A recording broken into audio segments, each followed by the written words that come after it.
және неге туындайтынына жауап беретін сабақ болады. Келесі слайд. Төтенше жағдай дегеніміз, бұл бізде ірі апат, табиғи зілзала, қауіпті табиғи құбылыстың, аурудың таралуының нәтижесінде қалыптасқан адам құрмадарына әкелетін және адам денсаулығына немесе қоршаған ортаға зиян келтіретін, және де ол белгілі бір аумақтағы адамдардың тіршілік әрекетінің бұзылуы орын алатын жағдай. Мысалға, жақында бір күн бұрын бізде Екібастұзда төтенше жағдай жарияланды. Электр ТЭЦ-та авария туындады. Бұның өзі бірнеше мың адамдардың өміріне зиян алып келді. Сондықтан бұл төтенше жағдайға жатқызылды. Алдарыңыздағы суреттерде біз өрт және де жер сілкінісі нәтижесіндегі құлаған үйлерді, су басып қалған елді мекендерді көріп отырмыз. Және толықтырып кететін болсам, келесі суреттерде, келесі слайдта, бізде сел, су басу, және де өрт, сонымен қатар аномальды суықтар, яғни төмен температураларда бізде төтенше жағдайға жатқызылады. Жер сілкінісі және де инфекционды аурулар. Мысалға алатын болсақ, COVID-19 ауру кезінде ол миллиондаған адамдардың өмірін нашарлатты, және де ол бүкіл әлемге тарап кетті. Сондықтан бұл да бізде төтенше жағдайға жатқызылып отыр. Идите уже. Келесі слайд. Сонымен төтенше жағдайдың қауіптілік деңгейлеріне тоқталайық. Төтенше жағдайдың 3 деңгейі болады. Ол төмен, орташа және жоғары. Біздің есімізде олар төтенше жағдай кезінде, COVID-19 кезінде басында барлығы жасыл зонада болған болатын. Бұл оның төмен деңгейлігін білдірген болатын. Кейін сары зонада болдық. Яғни ол орташа деген мағынаны білдірген. Сосын карантинға түстік, маска тақтық, арақашықтық сақтау қажет болды.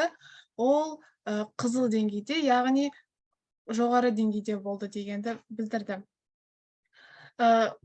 Төтенше жағдайдың деңгейін анықтау үшін төтенше жағдайдың өту жағдайы мен оның қауіп төну аумағын талдайды. Қауіп қатер деңгейінің критериялары әрбір нақты жағдай бойынша өзіне тән жеке белгіленеді. Ал енді төтенше жағдайдың қандай суреттерде қандай түрі көрсетілгенін анықтап көрейік. Бірінші сурет және екінші суретте не көріп тұрғандарыңызды айтсаңыздар болады. Бірінші суретте елді су басып кеткен. Екінші сурет. Екінші сурет Россия жарылды или вулкан атылды. Вулкан емес, бұл зауыттың жарылуы, дұрыс айтасыздар.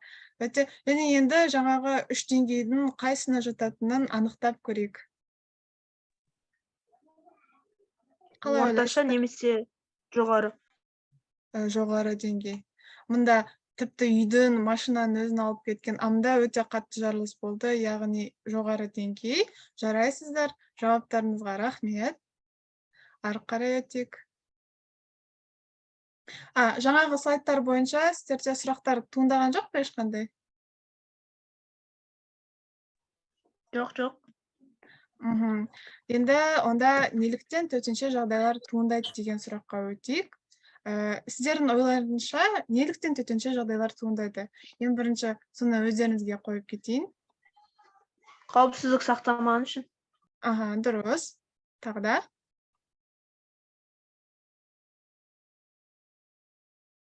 Жауаптар бар ма?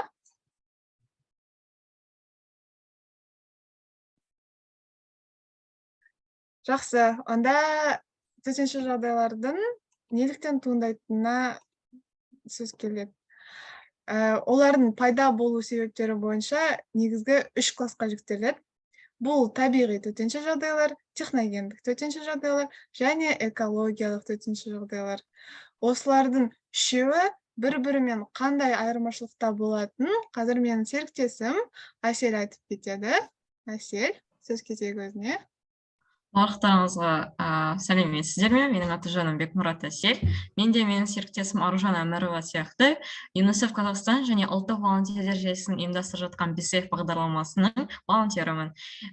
Менің серіктесім жаңа осы жалпы төтенше жағдайлар не, олар қалай, мысал келтіріп, суреттер көрсетіп сендерге түсіндіріп кеткен болатын.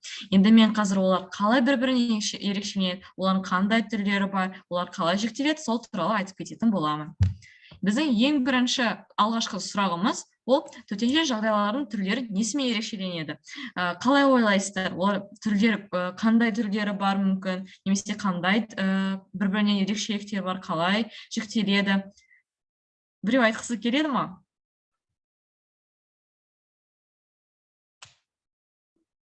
Егер ешкімде жауап болмаса, онда мен толық жауапты беруге өтейін.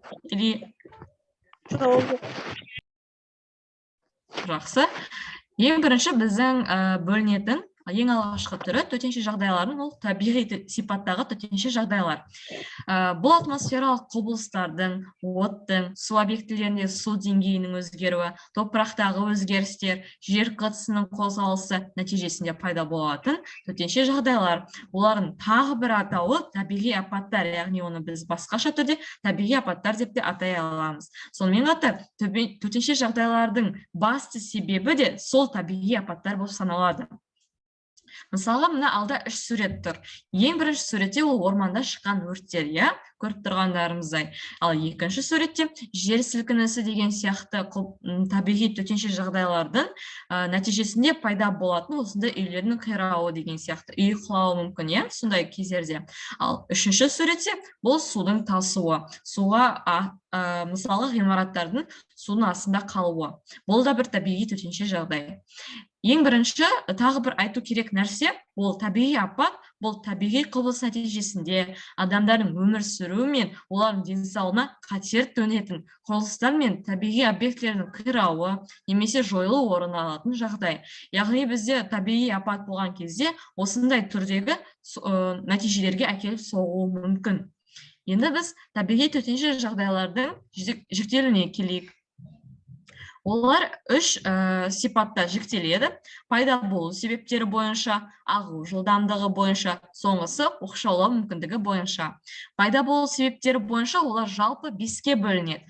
Геологиялық сипаттағы бұл бүкіл жермен байланысты жерде болатын төтенше жағдайлар. Оларға мысалға жаңағы суреттерде көргендей жанартау атқылауы, жер сілкінісі, көшкін, жердің опырып құлауын да айтсақ болады. Метеорологиялық сипаттағы төтенше жағдайларға бүкіл ауа райына байланысты апаттар жатады. Мысалға, ол дауыл болуы мүмкін, ұзаққа созылған нөсер, немесе Аружан айтқандай аномалдық аяз, суықтар, немесе аптап ыстықтар. Үшіншісі, ол гидрологиялық сипаттағы төтенше жағдайлар. Бұлар сумен байланысты бүкіл төтенше жағдайлар. Бұған мысалға жаңағы 3-ші суретте көргеніміздей су тасқындарын айтсақ болады, өзендердің тасуын, су қоймаларының кебуі. Сонымен қатар бізде соңғы түрлері олар табиғи өрттер. Табиғи өрттерге біз жаңа 1-ші суретте көрген болатынбыз. Оларға орманда немесе қамыстардың арасында мысалға жерлерде пайда болған сондай өрттерді айтуға болады. Соңғысы ол бізде эпидемиялар. Олар адам мен жануарлардың арасында шыққан ауруларға байланысты бүкіл апаттар жатады. Мысалға, алдыңғы жылдары ең бүкіл әлемге тарап кеткен көп аумақ территорияны алып кеткен эпидемия, пандемия, COVID-19 айтсақ болады.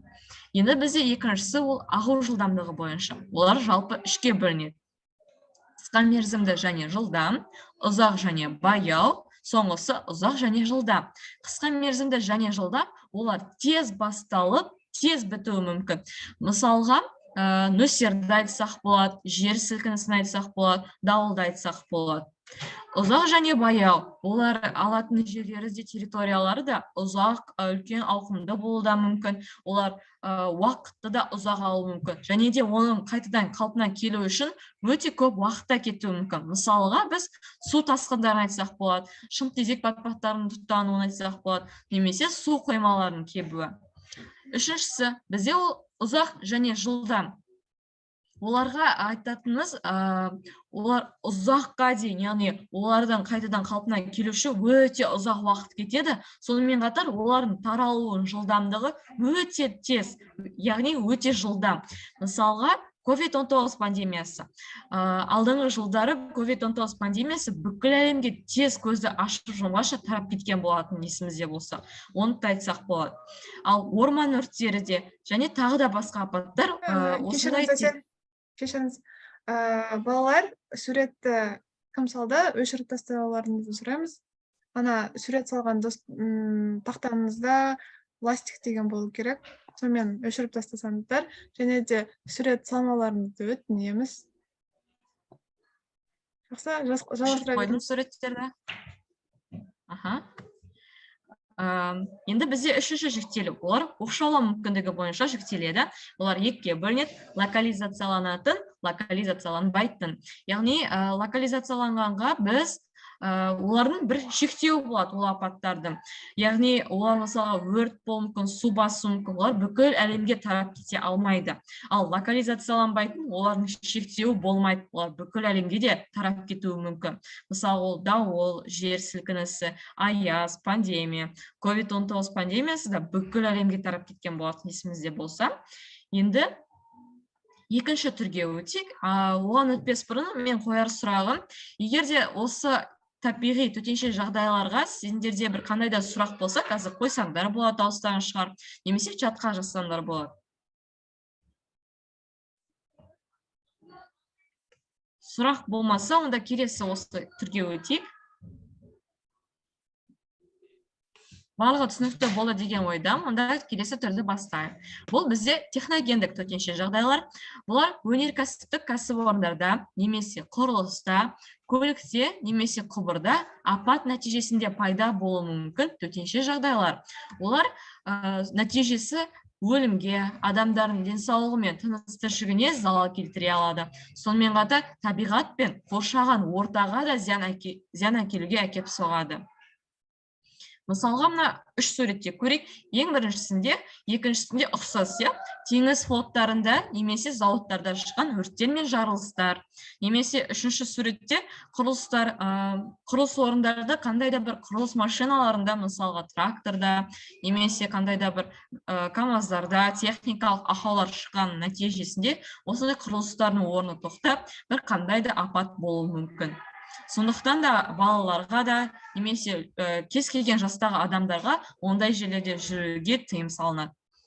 Енді жалпы төтенше жағдайлар жөнінде ұмытпауымыз керек маңызды нәрсе, біз бүкіл төтенше жағдайларды барлығын, мысалға, әр апаттың түрін төтенше жағдай деп атай бере алмаймыз. Өйткені, егер де біз оны төтенше жағдай деп атау үшін, оларда қандай да бір адам шығыны, немесе материалдық шығындар, немесе көптеген адамдардың өмір сүру жағдайларына, денсаулықтарына қандай да бір зиян әкеліп соғады.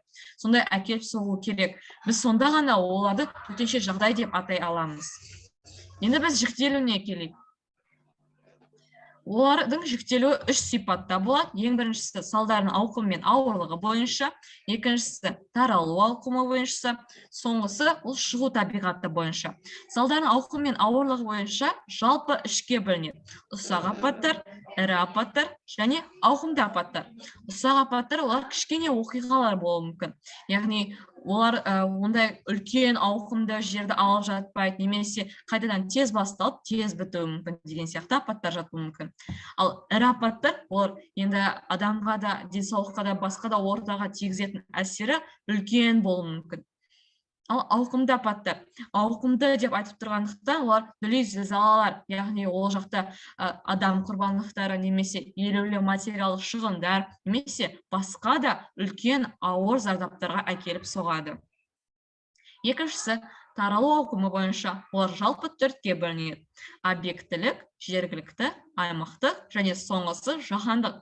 Объектілік салдар олар бір нәрседе ғана, яғни апат өзінің шекарасынан тыс шықпайды, өз күшімен қайтадан жойылып кету мүмкіндігі бар. Ал жергілікті болса, ол белгілі бір қаланың сыртынан шықпайды. Ал аймақтық сондай қалалардың бірнеше облыстарға тарап кететін, бірнеше облыстарға әсер ете алатындай апат.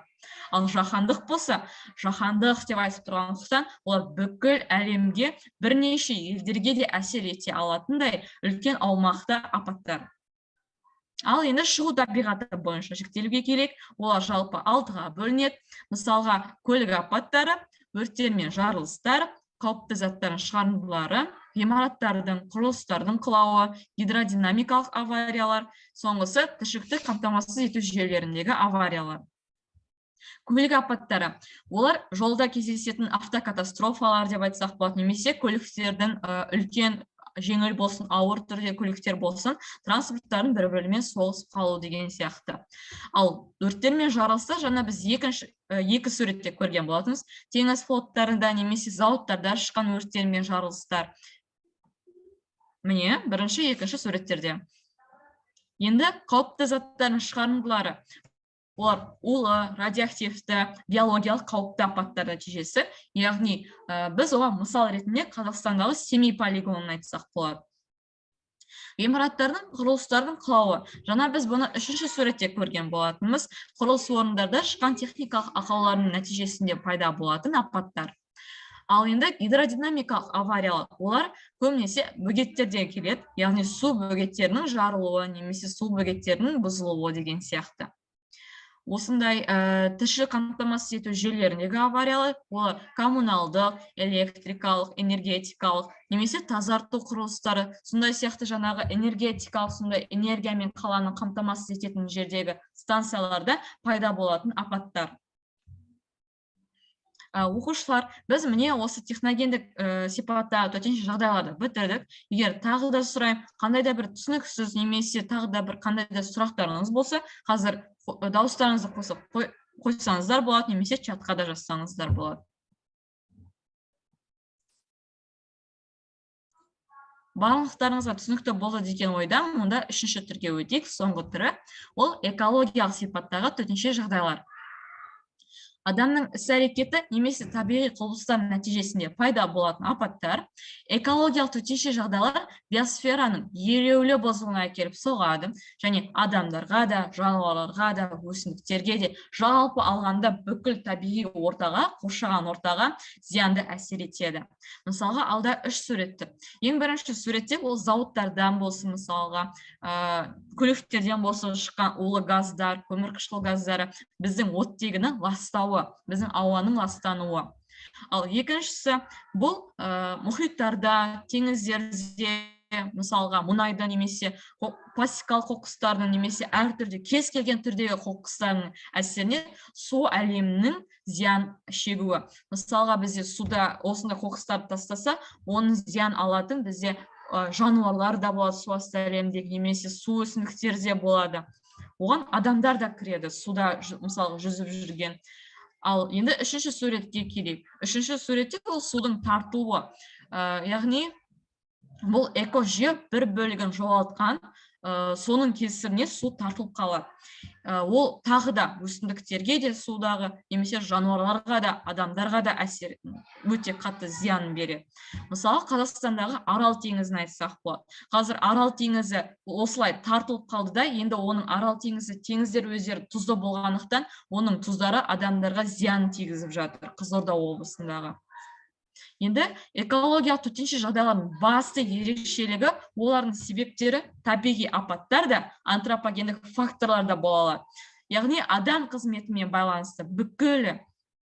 Сондықтан олардың алдын ала әрдайым табиғи немесе техногендік төтенше жағдайлар болады. Немесе кейбір уақыттарда табиғи да техногендік те төтенше жағдайлар бірге орын алуы мүмкін, немесе солардың үйлесімінің нәтижесінде осындай экологиялық төтенше жағдайлар пайда болуы мүмкін. Енді олардың жіктелуіне келейік. Олардың мысалға қарап тұрсаңдар, кейбір жүктелулері техногендік төтенше жағдайларға ұқсайды, иә? Мысалға, салдардың ауқымы мен ауырлығы бойынша. Дәл техногендік сипатта төтенше жағдайлар сияқты бөлінеді: объектілік, жергілікті, аймақтық және жаһандық.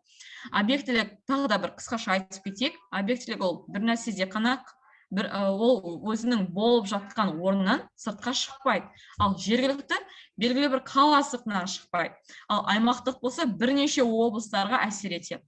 Ал жаһандық ол бүкіл әлемге, бірнеше елдерге де әсер ете алатындай апаттар.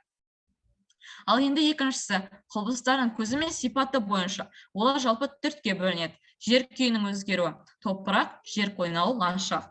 Міне, жаңа айтқан болатынбыз, экологиялық төтенше жағдайлар болмас бұрын, оның алдында не техногендік, не табиғи, немесе олар үйлесімнен бір апат болады деген сияқты. Міне, табиғи төтенше жағдайға біз су тасқыны айтқан едік. Су тасқыны болғаннан кейін жердің қойнауы өзгереді. Содан кейін су тасқыннан кейін, яғни қалай өзгереді дегенде, жыра түрінде өзгереді, жыралар пайда болады.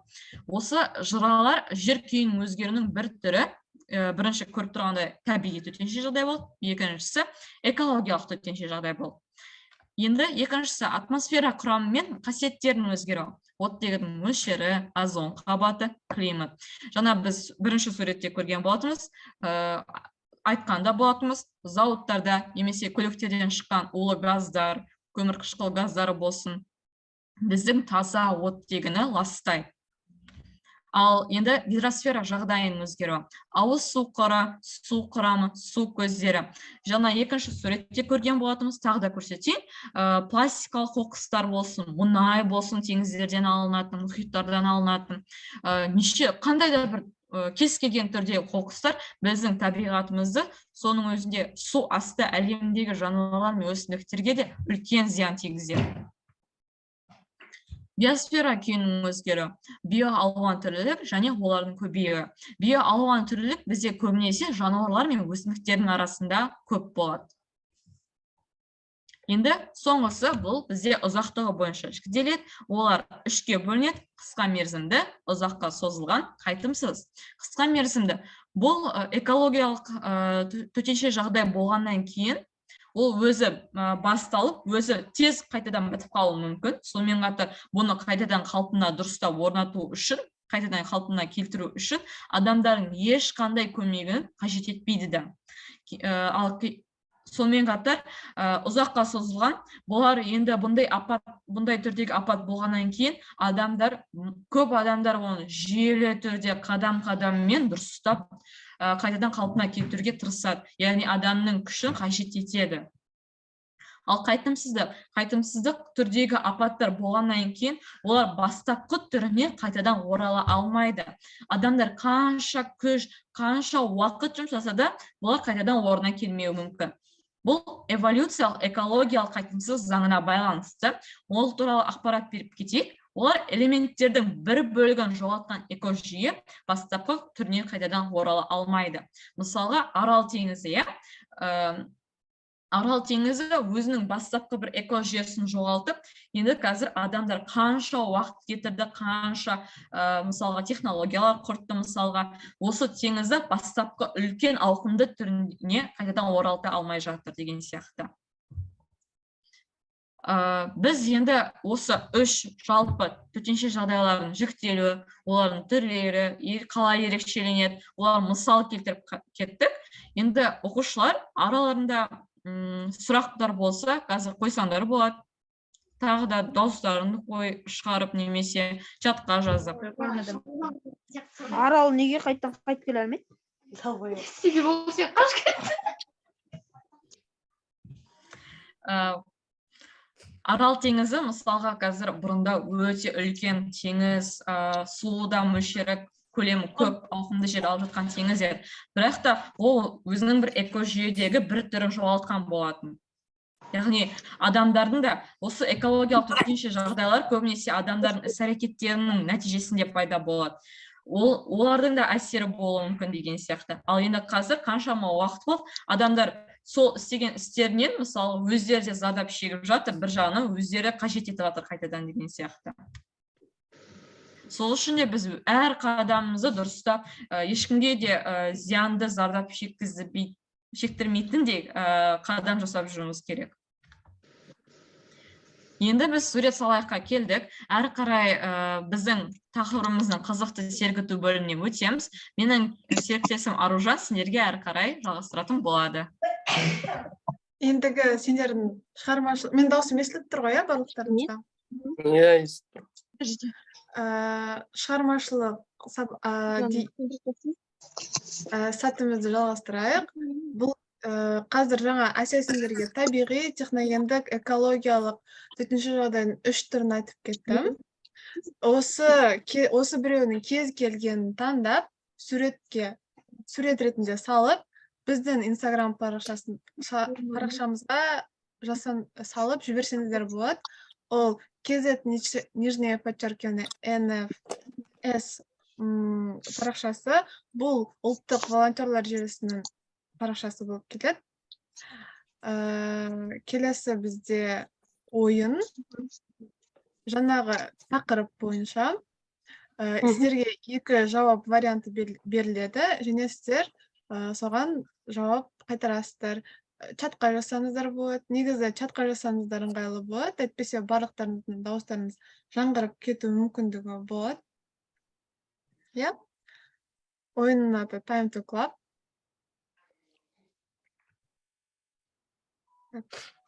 Бірінші сұраққа өтейік. Және жаңағы төтенше жағдай дегеніміз не? Бірінші вариант адам шығынына, адам денсаулығына зиян келтіретін апат. Екінші ол материалдық шығындарға әкелетін жағдай. Осынан қайсысы дұрыс деп ойлайсыздар?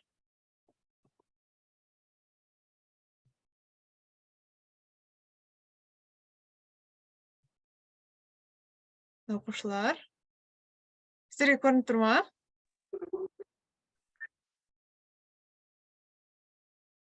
Оқушылар. Хаби Мөлдір жауап берді. Біріншісі деп. Бірінші деп Бақытгүл жауап берді. Бірінші дейді. Онда жауапты тексерейік.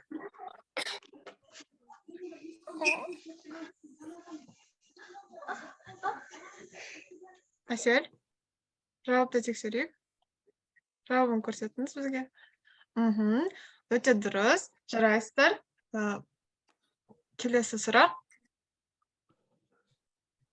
Төтенше жағдайдың қауіптілігінің деңгейі қандай болады дейді. Ол бірінші жауап, бірінші, екінші, үшінші, және екінші жауап төмен, орташа, жоғары. Бұл жайлы айтып кеткен болатынбыз. Жауап? Бірінші. Ойланып көріңіздер тағы.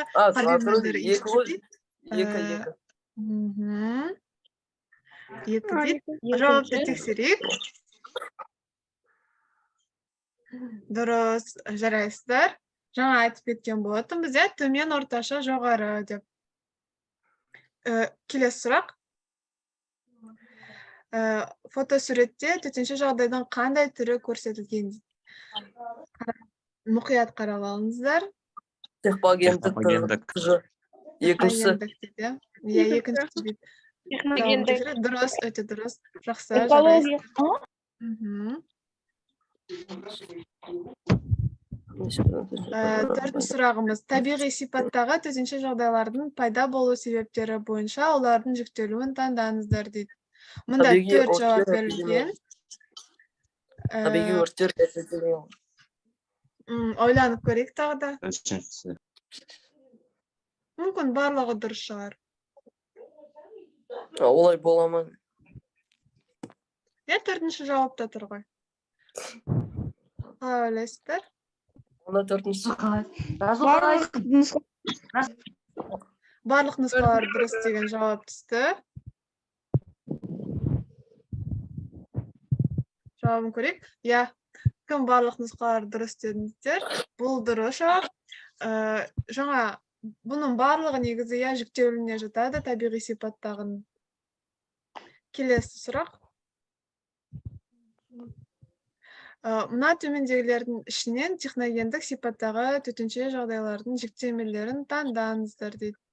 Бірінші бұл салдардың ауырлығы бойынша, шығу табиғаты бойынша, таралу ауқымы бойынша. Және екінші жауап ағын жылдамдығы бойынша, оқшаулау мүмкіндігі бойынша, салдардың ауырлығы бойынша дейді. Тыныш.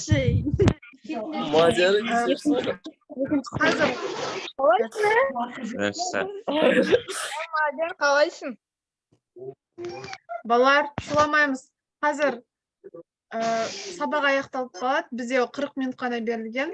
Сондықтан осы ссылкамен қайтадан кірулеріңізді сұраймын. Мына сұрақтың жауабы бірінші дейді. Әсел, келесі слайд. Екіншісі. Дұрыс. Және келесі сұрақ.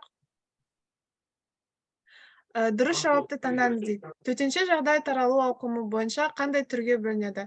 Бірінші объектілік, жергілік, аймақтық, жаһандық болып, және шағын ірі ауқымды болып бөлінеді дейді. Жауаптарыңызды күтіп отырмын. 2 дейді. Ответ. Ол ответі бірінші екен. Объектілік, жергіліктік, аймақтық, жаһандық. Келесі сұрақ, соңғы сұрақ. Бірыңғай құтқару қызметінің телефон номері дейді. Біз оны әлі айтқан жоқпыз, бірақ та сіздер мүмкін біліп қаласыздар. 112. 112 дейді. 112. Аха, дұрыс, өте жақсы. 112. Ойын аяқталды. Қатысқандарыңызға рахмет ойынға. Бірақ сұрақтан қате кетірдік, иә? Бірақ та тыңдап отырғандарыңызға рахмет. Қазір сабағымызды ары қарай жалғастырамыз. Әлі қызықтар алда. Осы неме бойынша, ссылка бойынша кіріңіздер, сілтеме бойынша. Жақсы ма?